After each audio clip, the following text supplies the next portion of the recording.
Why do you have services like this? Principally, Peter, it's to remembering all kinds of things. The first thing we really remember is remember the people who died during the war, and not just the First and Second World Wars, but all kinds of conflicts. We remember them because there are people here who are children of them, or wives, or whatever. But also, as far as I'm concerned, it's a matter of remembering other things as well. Because though war is terrible, and nobody would ever suggest anything but terrible, wonderful things happen. Wonderful things happen. Wonderful heroic things happen. And those are worth remembering. People do really quite remarkable things. I remember hearing a story of a chappie who was wounded on the battlefield in the First World War, and he was badly wounded. And he was lying there and wondering what was going to happen to him. And he suddenly heard someone else groaning. He was groaning. And he crawled across him, and he found he was a German soldier. And he was so sorry for this German soldier, he got out his first aid kit and he dressed this German's wounds as far as he could. And then he was so exhausted, he just fell back. And he thought, that's it, I've had my lot now. But no, the German got up and then dressed his wounds. So these men who probably only minutes before had been fighting each other, in fact they dressed each other's wounds. And wonderful things like that can happen in war. So it's principally to remember, I think. But why should we remember? Because if we don't remember, it will happen again. That's really why. There's a famous historian called H.A.L. Fisher who said the only thing that history teaches us is that people don't learn the lessons of history, and they don't. And if you don't keep on hammering it, people just forget.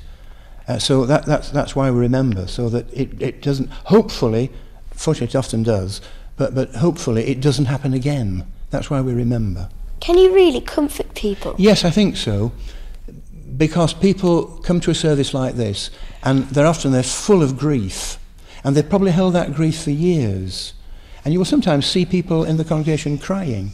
And indeed, there are times when I've encouraged people to cry, because they need to get rid of all that grief that they've held all those years. So I think that's one way in which you help them. You help them to grieve. I think also you help them because they discover that there are other people who are in the same situation. And it's always nice to find there's somebody in the same boat that you are. And I think that is a help.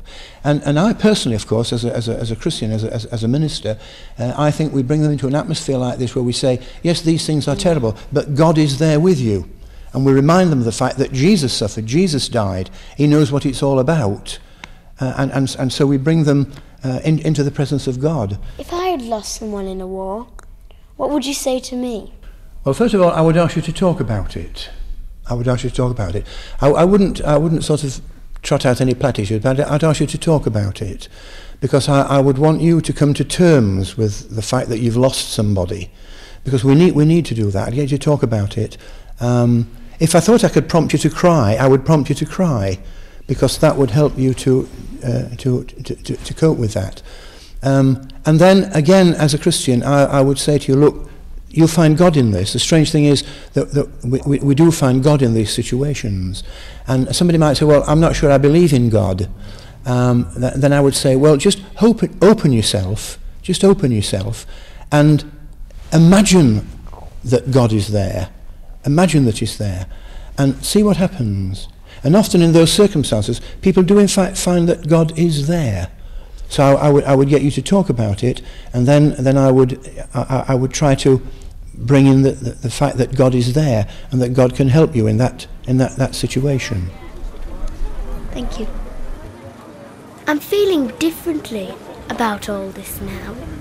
Everything's still interesting, but it's all somehow changed.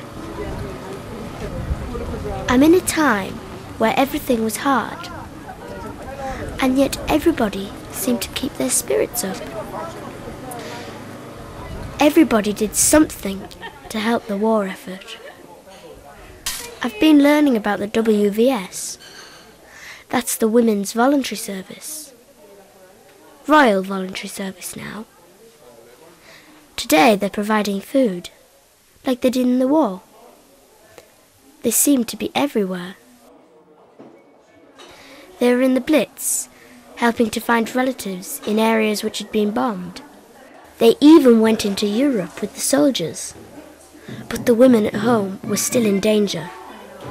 Imagine having to have somewhere to hide or take cover because bombs were dropping on your own homes.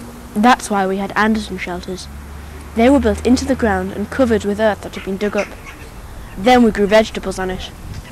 They were actually put in before the war started because we knew what was coming. Some were put in above the ground if there wasn't room or if the ground was too hard. Our dads and big brothers did the work and all the neighbours helped each other. All the metal sheets and nuts and bolts and things were given to us by the government. Hey, they've got the price wrong.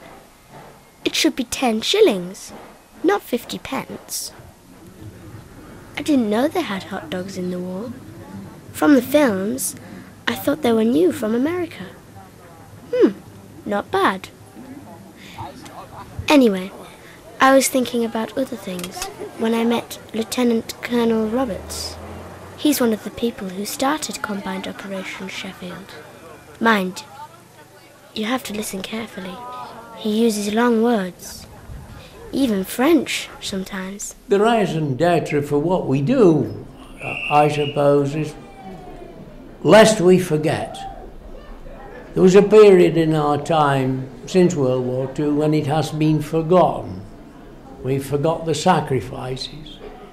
We forgot sacrifices that the civilian population endured in bombing in London, Liverpool, Hull, Sheffield, Coventry, and you could go on. The sacrifice to families, and we felt it was being lost.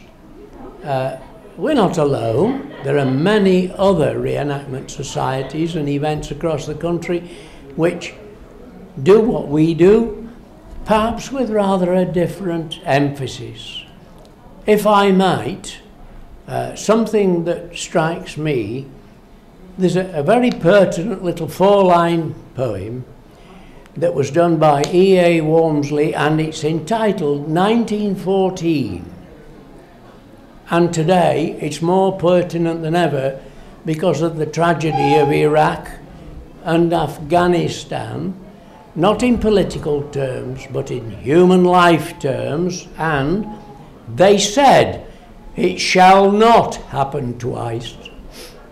We'll fight to make the world a better place." They died, and I was born. Foolish, I thought them right.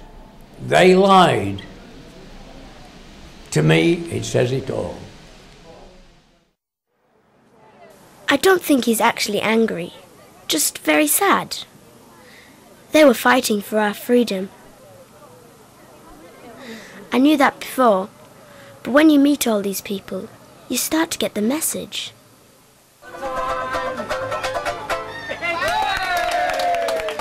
There you go again.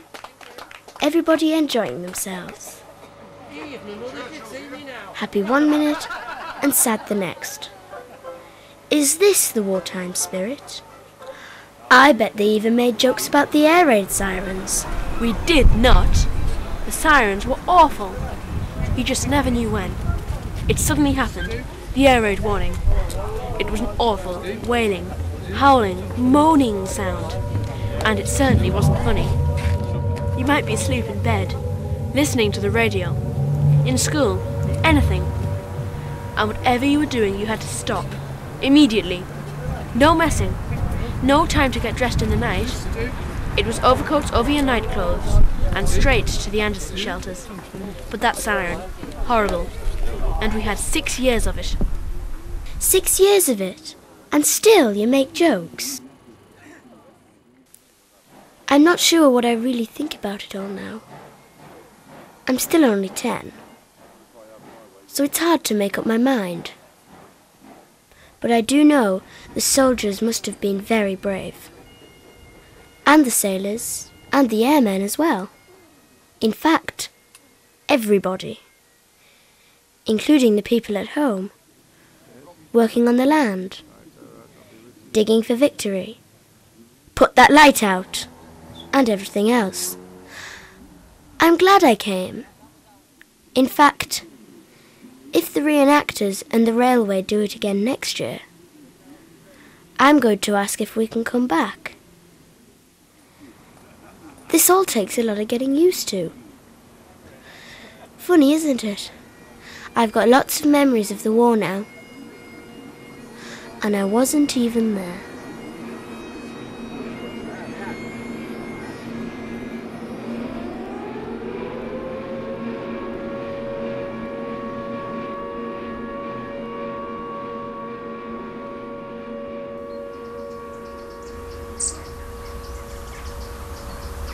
"33 of us went over, 9 of us came back. That's what makes it so horrible." The raison d'etre for what we do, I suppose, is lest we forget. There was a period in our time since World War II when it has been forgotten. We forgot the sacrifice to families, and we felt it was being lost.